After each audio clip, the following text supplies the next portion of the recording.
Hello students, welcome back to another video of accounting hill. मैं हूं अमित जिंदल, आपका accounts teacher. आज की क्लास में हम स्टार्ट करेंगे class 11th chapter number 2 basic accounting terms part 2। पिछली क्लास में हमने कुछ बेसिक टर्म्स जैसे business transactions, accounts, capital, drawings, assets and its type, liabilities and its types, goods, purchases, purchase return, sales, sale returns, ये कुछ terms हमने पढ़ी थी। जिन भी बच्चों ने अभी वो वीडियो नहीं देखी, नीचे डिस्क्रिप्शन बॉक्स में क्लास 11th अकाउंट्स की प्लेलिस्ट बनी हुई है जिसमें हम सारी वीडियोस को प्रॉपरली अरेंज करते हुए आ रहे हैं। आप वहां पे जाके सारी वीडियोस को सिस्टमैटिक वे में देख सकते हैं ताकि आपके सारे नोट्स एक सीक्वेंस वाइज बन सकें। चलिए स्टार्ट करते हैं आज के बेसिक टर्म्स। कुछ इम्पॉर्टेंट टर्म्स हैं जो आपको समझने के लिए बहुत बहुत ज़रूरी है और इनमें से आपके एमसीक्यूज़ की रेंज बहुत ज़्यादा आती है। आज की क्लास बहुत इंटरेस्टिंग होने वाली है। अपने कॉपी पेन निकाल के बैठिए ताकि सारी डेफिनेशंस को आप प्रॉपरली नोट डाउन कर सकें। First term, expenditure. एक्सपेंडिचर का मीनिंग क्या होता है बेटा? एक्सपेंडिचर का मीनिंग होता है खर्चा, यानी गुड्स को बनाने के लिए, एसेट्स को एक्वायर करने के लिए या सर्विसेज को एक्वायर करने के लिए आप जो भी अमाउंट खर्च करते हो या इन सब चीज़ों की वजह से जो भी आपकी लायबिलिटीज इंकर्ड होती है, लायबिलिटीज इंक्रीज हो जाती है, उसे हम एक्सपेंडिचर के नाम से जानते हैं। मतलब क्या हुआ कि गुड्स, एसेट्स और लायबिलिटीज को, गुड्स, एसेट्स और सर्विसेज को एक्वायर करने के लिए अगर आपने कोई भी अमाउंट खर्च किया है या उसकी वजह से आपकी लायबिलिटीज इंक्रीज हो रही है, उसे हम एक्सपेंडिचर कहते हैं।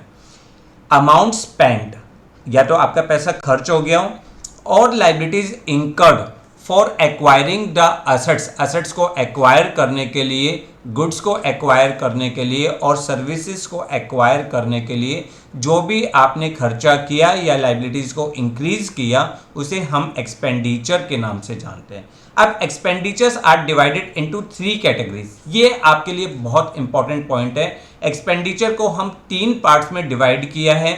First capital expenditure, second revenue expenditure and third deferred revenue expenditure. ये पॉइंट आपके लिए बहुत ज़्यादा इंपॉर्टेंट है क्योंकि ये जब आप फाइनेंशियल स्टेटमेंट बनाओगे या अकाउंटिंग को करोगे तो वहाँ पे ये टर्मिनोलॉजीज, वहाँ पे ये क्लासिफिकेशन आपके लिए बहुत इंपॉर्टेंट होती है। फर्स्ट पढ़ते हैं capital expenditure. What is meant by the capital expenditure? Capital expenditure का मतलब वो सारे खर्चे जो हम किसी भी एसेट्स को खरीदने के लिए या एसेट्स की इम्प्रूवमेंट करने के लिए, एसेट्स की एफिशिएंसी को इंक्रीज करने के लिए करते हैं, जिससे हमारी अर्निंग कैपेसिटी इंक्रीज हो, उसे हम कैपिटल एक्सपेंडिचर कहते हैं। Expenditure incurred to acquire assets, assets को परचेज करने के लिए और improvement in the existing assets. पहले आपने एक कार थी जो पेट्रोल वर्जन पे चलती थी, अब उसमें आपने सीएनजी किट लगवा ली है, तो इसने आपकी अर्निंग कैपेसिटी को क्या करा है? इंक्रीज करा है।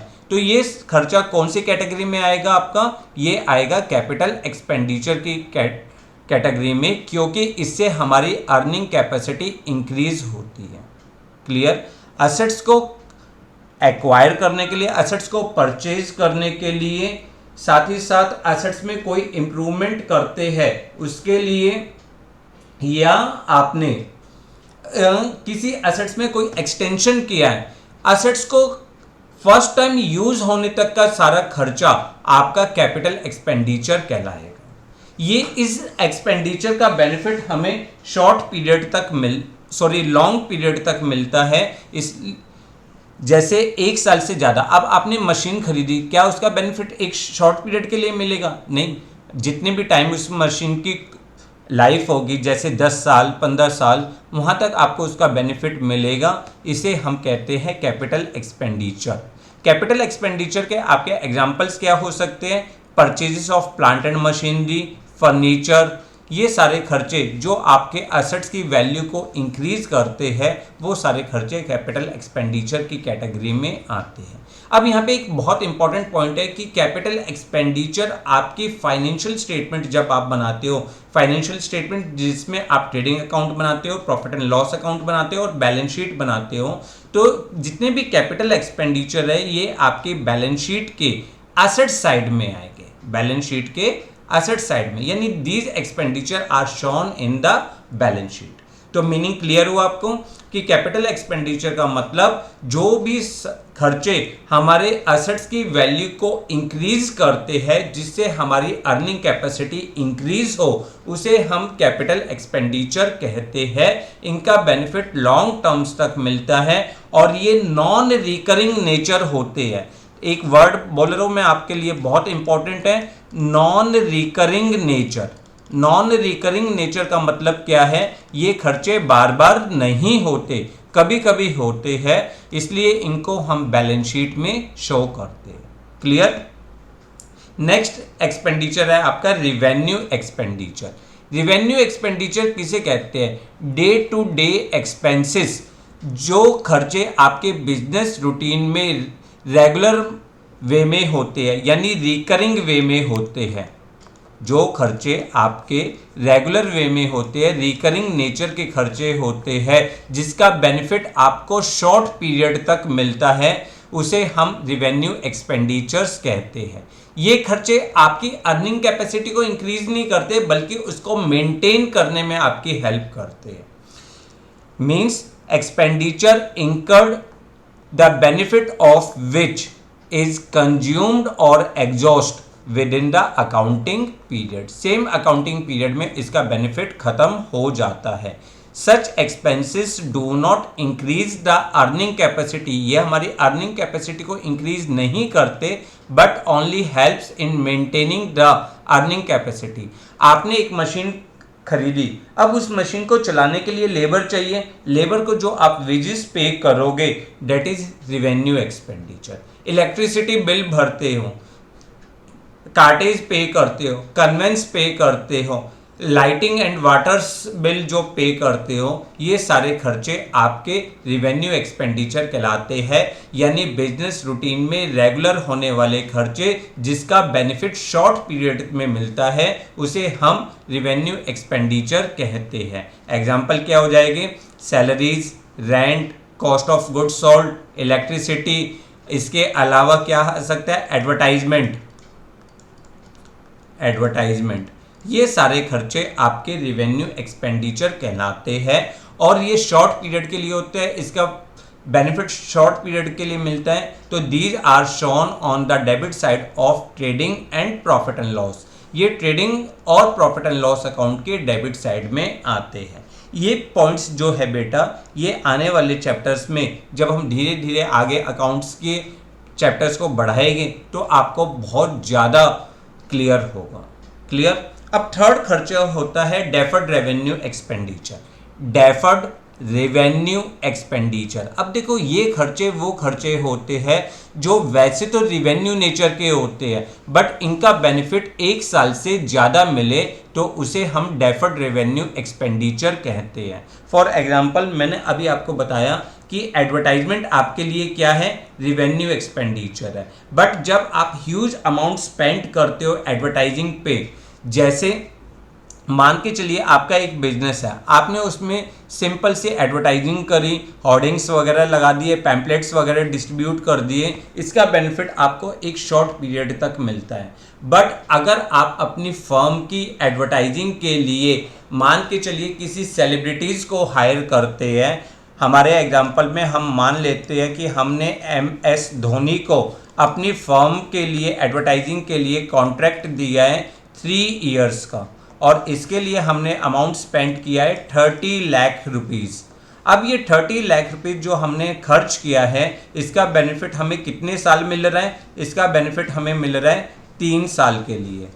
ठीक है, 1 साल से ज़्यादा बेनिफिट मिल रहा है तो ये वाला खर्चा जो होगा ये आपका कहलाएगा deferred revenue expenditure. Huge amount spend on the advertising is the best example for this category, यानी जिसका बेनिफिट हमें 1 साल से ज़्यादा मिले।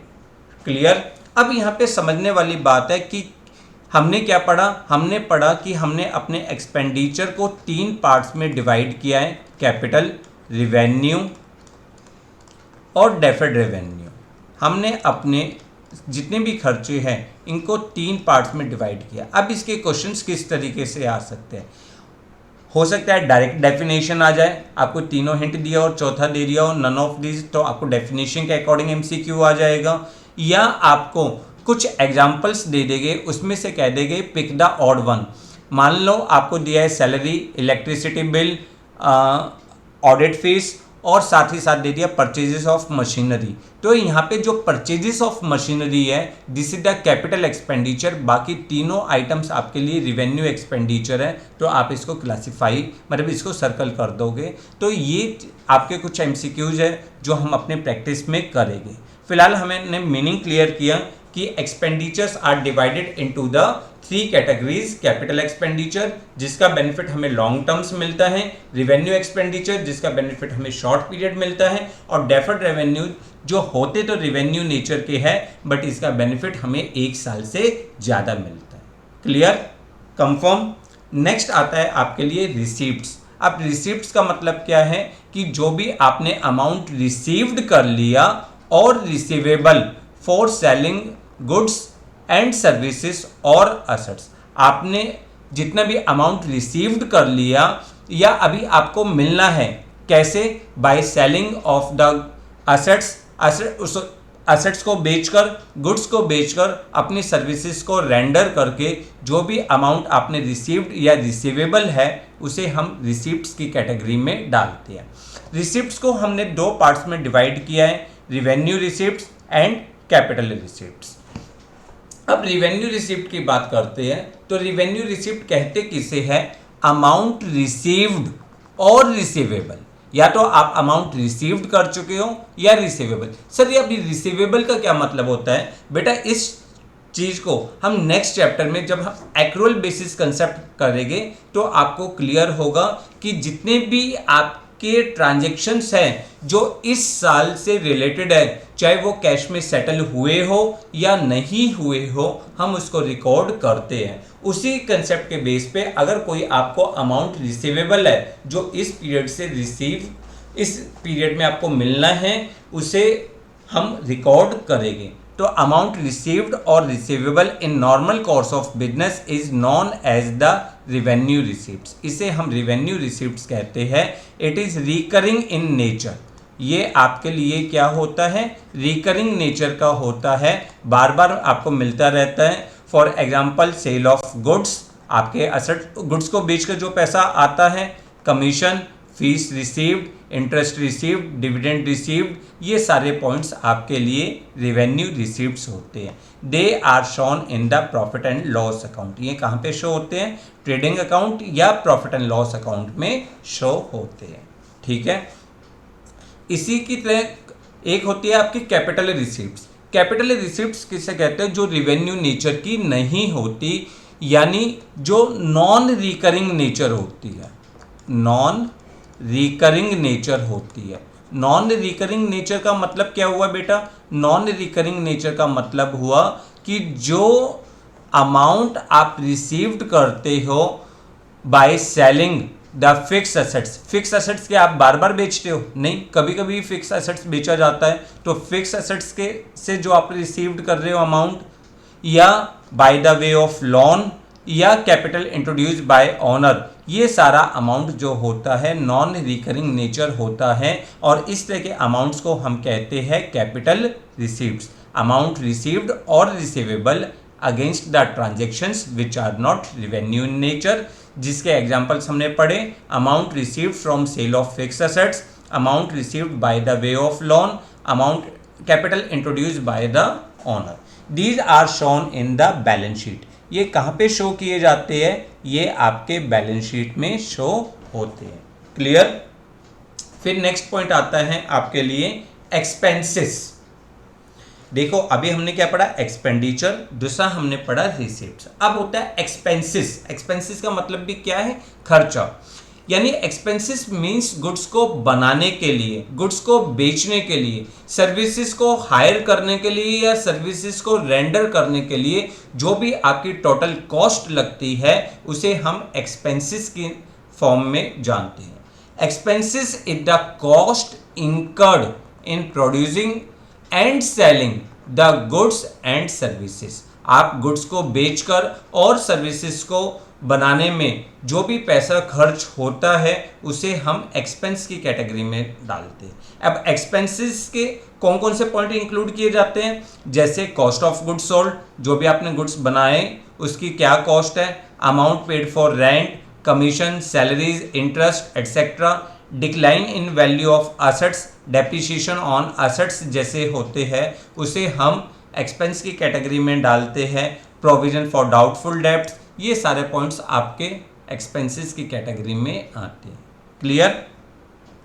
अब आता है, अब ये जो टर्म्स है ये आपके लिए बहुत इंपॉर्टेंट टर्म है, क्योंकि मैं अभी आपको बता रहा था कि हम एक्रूअल बेसिस कंसेप्ट के अकॉर्डिंग अकाउंट्स में ट्रांजैक्शंस को रिकॉर्ड करते हैं, यानी एक साल में होने वाले सारे खर्चे चाहे वो कैश में सेटल हुए हो या नहीं हुए हो उसको आप बुक्स में रिकॉर्ड करोगे। उसी के टर्म्स में आपकी पहली टर्म्स आती है आउटस्टैंडिंग एक्सपेंस। अब ये आउटस्टैंडिंग एक्सपेंस का मतलब क्या होता है? Outstanding expense means which becomes due but not paid in the cash at the end of financial year. आपने फाइनेंशियल ईयर के एंड में ये खर्चे ड्यू हो गए थे बट अभी तक आपने पे नहीं करे, इन खर्चों को हम कहते हैं आउटस्टैंडिंग एक्सपेंस। जैसे देखो, आप अपने बिजनेस में जो आपका फाइनेंशियल ईयर होता है वो आपका कब से होता है? 1 अप्रैल से लेकर 31 मार्च तक। अब इस साल आपकी जो बैलेंस शीट बनी वो बनी 31 मार्च 2021 में। आप जब यहाँ पे अपनी फाइनेंशियल स्टेटमेंट्स बनाने लगे तो आपने देखा अभी जनवरी 2021, फरवरी 21 और मार्च 21, इन 3 महीनों की अभी आपने अपने एम्प्लॉयज़ को सैलरी पे नहीं करी, सैलरी पे नहीं करी। पर ये खर्चे किस टाइम पीरियड से बिलोंग करते हैं? आपके इस फाइनेंशियल ईयर से बिलोंग करते हैं। ये खर्चे ड्यू हो गए पर अभी तक आपने अपने वर्कर्स को सैलरी पे नहीं करी, तो this is known as the outstanding expenses. इन्हें हम कहते हैं outstanding expense which becomes due, जो ड्यू हो गए पर अभी तक आपने कैश में पे नहीं करे। ठीक है, तो उन खर्चों को हम कहते हैं आउटस्टैंडिंग एक्सपेंसेस। और आउटस्टैंडिंग एक्सपेंस देखो, अभी पे नहीं करे तो कब तक पे कर देंगे? 1 महीने, 2 महीने, 3 महीने, 1 साल के अंदर अंदर तो पे कर देंगे ना। तो इसलिए इन्हें हम कहते हैं करंट लायबिलिटीज। हमने जब पिछली क्लास में करंट लायबिलिटीज का मीनिंग समझा था, करंट लायबिलिटीज का मीनिंग क्या था? वो लायबिलिटीज जो हम 1 साल के अंदर अंदर पे कर देते हैं, 1 साल में पे कर देते हैं, उसे हम करंट लायबिलिटीज कहते हैं। वहाँ पे हमने एग्जांपल पढ़ा था आउटस्टैंडिंग एक्सपेंस। तो मैंने आपको बताया था कि मीनिंग हम नेक्स्ट आगे आने वाली टर्म्स में क्लियर करेंगे। तो आउटस्टैंडिंग एक्सपेंस आपको समझ में आ गया? वो सारे खर्चे जो ड्यू हो गए बट अभी तक पे नहीं करे, जो इस टर्म पीरियड से बिलोंग करते हैं पर हमने पे नहीं करे कैश में, उन्हें हम कहते हैं आउटस्टैंडिंग एक्सपेंसेस। और ये हमारे लिए क्या होती है? Current liabilities. Clear? Next term prepaid. अब प्रीपेड लिखा हो या आपके लिए लिखा हो अनएक्सपायर्ड, ठीक है, या लिखा हो अनएक्सपायर्ड, तो एक ही बात होती है। अब प्रीपेड, प्री का मतलब क्या होता है? जो पहले ही पे कर दिए हो। तो यहां पे क्या है? The benefit which has been paid in advance, जिसको हमने एडवांस में पे कर दिया, but benefit of these expense will be available in next year. इसका बेनिफिट हमें क्या है? नेक्स्ट ईयर में मिलेगा, उसे हम प्रीपेड एक्सपेंस कहते हैं। वही एग्जाम्पल, हमारी जो फाइनेंशियल ईयर है वो है 1 अप्रैल 2020 से लेकर 31 मार्च 2021 तक। इस साल का हमें अपने अकाउंट्स रिकॉर्ड करने हैं, सारे खर्चे इस टाइम पीरियड से बिलोंग करते हैं। एक मैंने इंश्योरेंस पॉलिसी ली थी, वो इंश्योरेंस पॉलिसी ली थी 1 अक्टूबर 2020 में। इसका मैंने प्रीमियम मान के चलो 12,000 रुपीज़ भरा था फॉर 1 ईयर, अब इसका बेनिफिट हमें कब तक मिलेगा? इसका बेनिफिट हमें मिलेगा 1 अक्टूबर 2020 है, 1 अक्टूबर 2020 से लेकर 30 सितंबर 2021 तक बेनिफिट मिलेगा। बट हमारा फाइनेंशियल ईयर कब क्लोज हो रहा है? हमारा फाइनेंशियल ईयर क्लोज हो रहा है 31 मार्च को। बीच में क्या आ गया आपके लिए? 31 मार्च। अब यहाँ पे जो 6 मंथ्स का प्रीमियम है वो आपका इस टाइम पीरियड से बिलोंग करता है, इस टाइम पीरियड से। और जो 6 मंथ्स का आपका प्रीमियम है वो आपका बिलोंग करता है 1 अप्रैल 2021 से लेकर 30